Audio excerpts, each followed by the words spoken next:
Sweet Tooth by Margie, Palatini and Jack E. Davis. Hi, my name is Werner. I've been reading hundreds of books for you. Please subscribe to get them all. And watch until the end, where a surprise is waiting for you.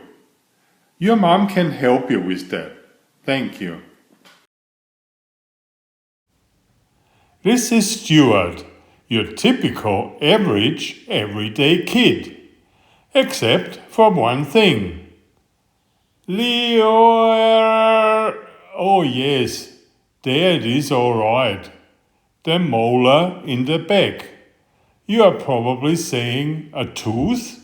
What's the big deal about a tooth? And ordinarily you would be correct. But that is no ordinary tooth. This is Stuart's sweet tooth. One nagging, annoying, demanding, blah blah blah, enough with the yakking. I need a candy bar now. Very loud, sweet tooth. Does it have that gooey stuff in the middle? 'Cause it's got to have that gooey stuff in the middle. There, said Stuart, through a smeared kisser and a gulp. Satisfied? Ah, sweet. Yes, a tooth that wants what it wants, when it wants it, and lets everybody know it. Take, for example, 2 years ago, at cousin Charlotte's wedding. Stuart was on his best behavior. His shoes were shined, bow tie straight, hands were spotless. Grandfather had just lifted his glass to toast the bride and groom when, I'm falling asleep here, come on, move it along, Gramps, cut the cake, time to cut the cake. I want the ant hunk with all that icing.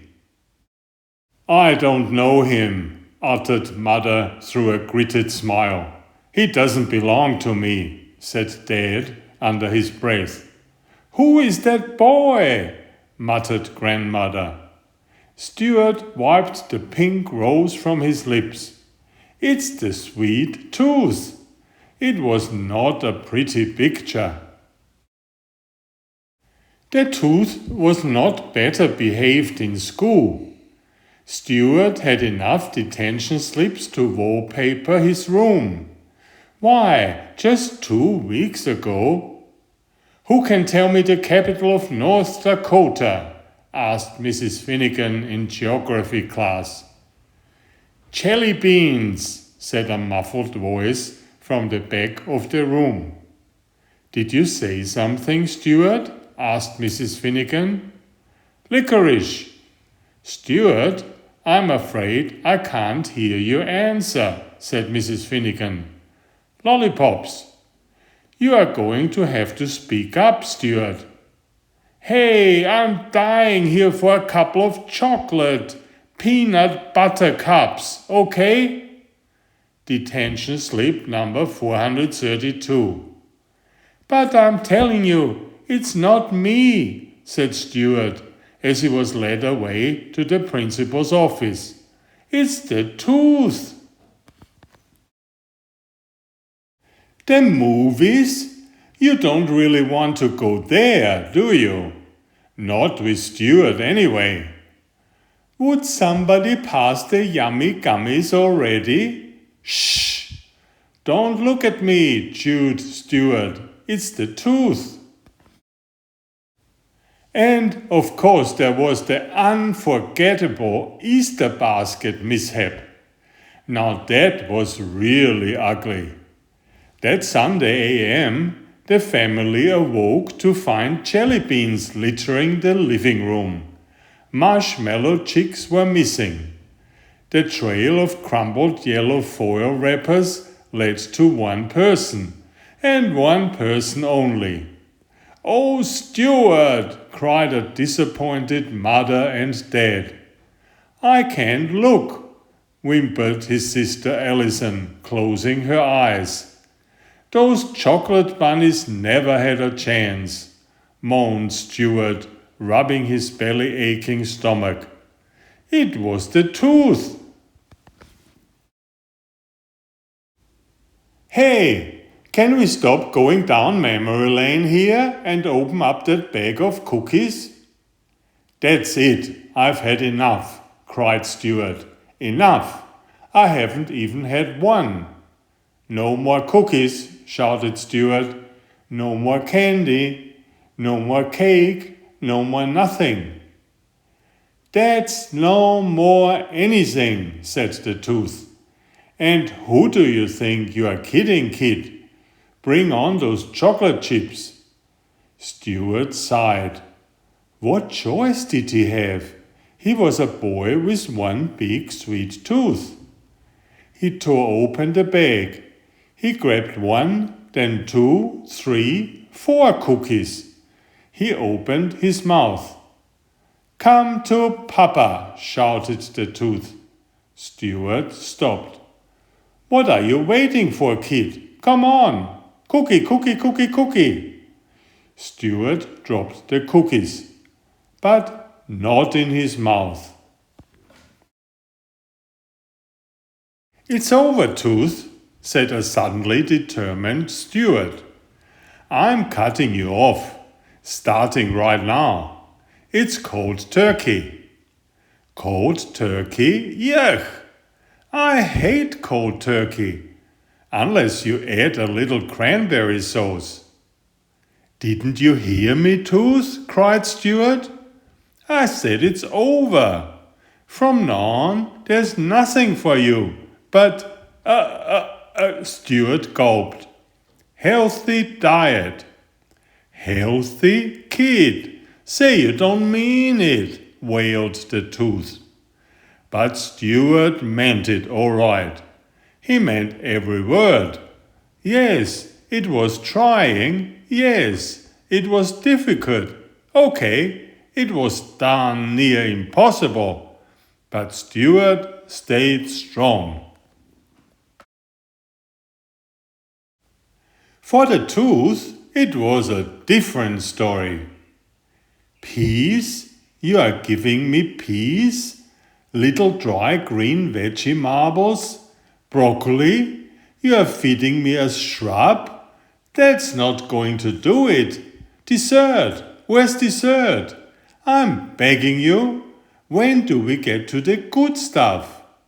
I can't hear you, said Stuart, putting down his fork and placing his hands over his ears. Strong, he stayed strong. Hey, watch that toothbrush, shouted the tooth. And keep that tongue of yours on the other side of your mouth. Trying to wiggle me out of here, huh? Well, I'm not going, kid. I'm not going anywhere. Do you hear me? Do you hear me? Stuart brushed, flossed, gargled. Oh, moaned the tooth weakly. He is not hearing me. I'll get you for this, kid. Stuart smiled. He was winning. Oh, yes, he was winning. 3 days passed. The tooth was quiet, very quiet, almost too quiet. But Stuart wasn't thinking tooth. He was thinking baseball. It was the biggest game of the season. Bottom of the ninth. Stuart was at the plate. Runners were on second and third. 2 outs, 2 strikes. The crowd was on their feet. The game was on the line.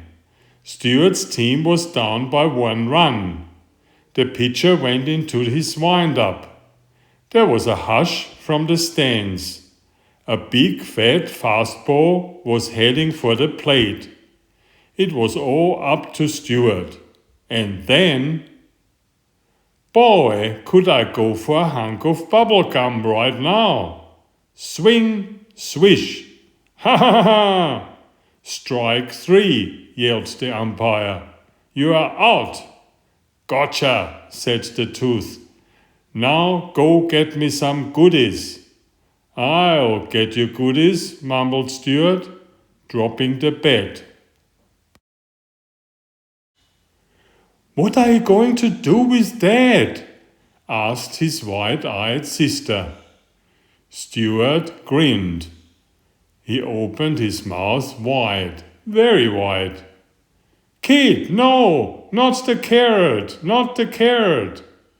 Yes, the carrot, shouted Stuart.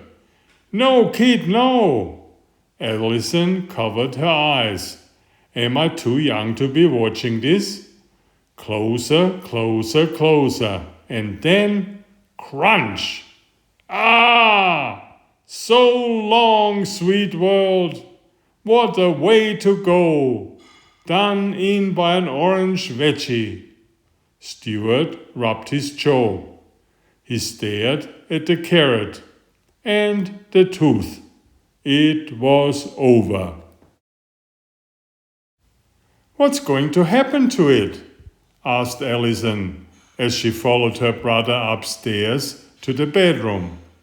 Stuart placed the molar under his pillow, then looked at his sister.